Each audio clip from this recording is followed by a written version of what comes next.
Hello everyone, my name is Eden, this is Tallulah, and this video is part 2 in the series on how to earn a new bird's trust. In this video we're going to cover how to have your pigeon eat from your hands, which will help them both learn to trust these scary human hands, and also once they start accepting food from your hands, it will be far easier to do many more things we're going to cover in the later videos. To start things off, in case you weren't aware, to most pigeons, human hands are the height of terrifying. Now that makes perfect sense considering that most pigeons have been pretty mistreated by humans, and the way that most humans would do that is by hands.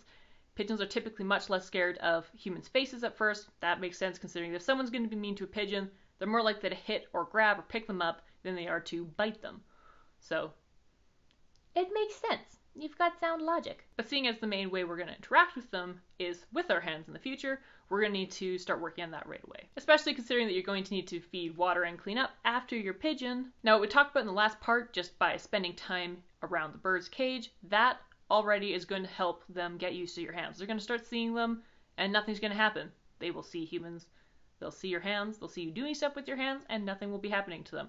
That already will be getting you set up for them to learn that your hands are not a scary thing. But keep in mind throughout this entire process, until your bird really trusts your hands, gesticulating like I do all the time is not something you want to do because fast erratic movements are extra super scary because they expect something bad's going to happen to them. So to begin with, whenever you're interacting with your bird or near your bird, having your hands down, or if they're up, moving them nice and slowly so that you're not scaring them is a really good way to just set a good tone. Now beyond that, what we're going to be talking about in this episode is one of the best ways to have a bird choose to go against their fear and interact with your hand is food. Food is the way to a bird's heart and to their trust. But of course that is easier said than done. If you've had your bird for a bit, you've probably noticed that when you do things like come over to switch their food out, it's quite likely that your bird's going to run away from you. Even if you're holding a bowl of food, they're likely to still run away from you in terror. Now, my recommendation for how to deal with this is twofold. To begin with, when you're feeding your bird, I'm going to cover this in a diet video at another point, but essentially, one of the best ways to have your bird fed is through meals.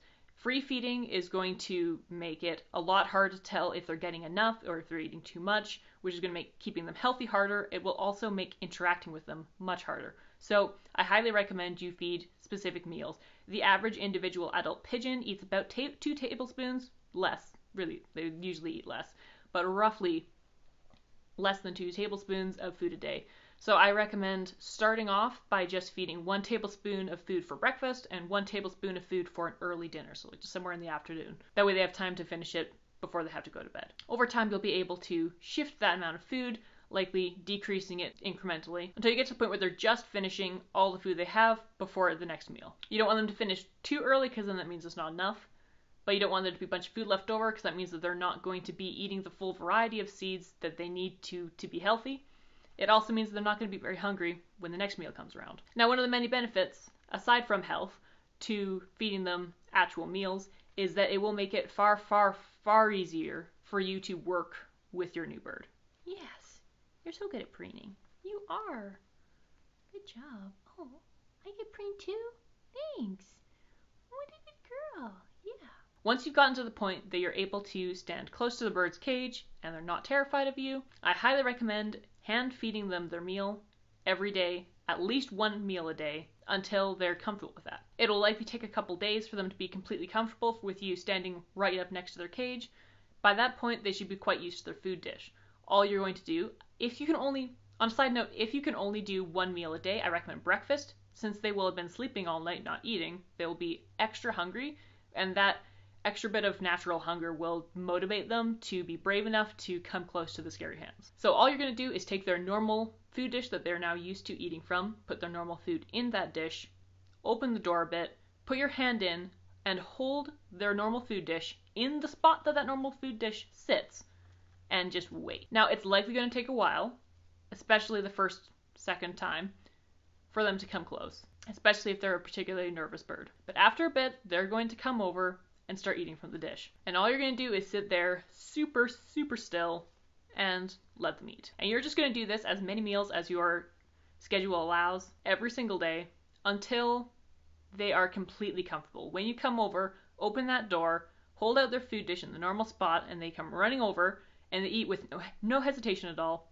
then it's going to be time to get to the next step. And just remember that demonstrations are a good thing. So, first day. Pretend that this is the food dish, not her treat dish. All you're going to do is let them eat from it.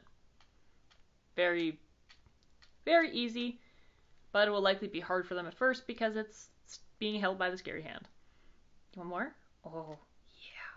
So yummy. So yeah, once they're like that, once they right away are eating from the dish, you're good to go. Now the next step is super similar, but don't let that trick you into thinking that it's going to be super easy for them. It is totally normal if whenever you switch to the next step, that sets them back. When you go from feeding them from the food dish to feeding from your hand, it might be terrifying. It might make so they act more like the first day you did it, which is totally okay. Same thing, just wait. Super patiently, staying super still. All you're going to do for the second part is take whatever their normal breakfast portion of food is, and you're going to hold it in the palm of your hand. You're going to put your hand into the same spot you always do, and you're going to let them eat from it. Don't be surprised if they are super, super hesitant to come over. Now that they're not distracted by the bowl and that safety net isn't in place, she wants it, and that safety net isn't in place, it's likely that they're going to be scared all over again. Take your time. Just pretend it's the first day if you need to. Eventually, they will come and start eating from the palm of your hand. You're just going to let them finish their breakfast. Once again, feed them like this, as many meals as you can, for as long as it takes for them to be completely comfortable. When they run over and they start eating right away and they don't hesitate, they're not scared, all their body language says that they're comfortable, then it's time to move on to the next step. Really fast work of that. Now, it may seem surprising that there's a distinct difference here. You're thinking, once they're eating happily from your hand like this, doesn't that mean they're just happy eating from your hand? Almost. It is a really big thing for them to eat from your hand, but what we're going to aim for is eating a single seed from between your fingers. The reason, again, why this is another level up and it's even more scary is that it is mostly hand. They're interacting with like 99% hand with only one seed as the reason that they should interact with it. Now, it has extra benefits that it'll be much easier to do training if they will accept treats from your hand like this instead of having to have a whole handful of them or have them in a dish. Oh, good job.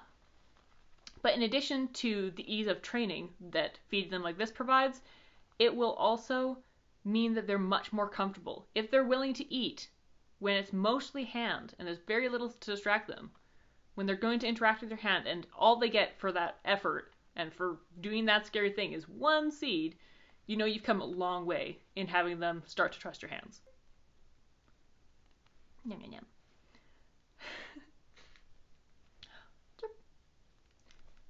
Yeah. And once again, you're going to do meals.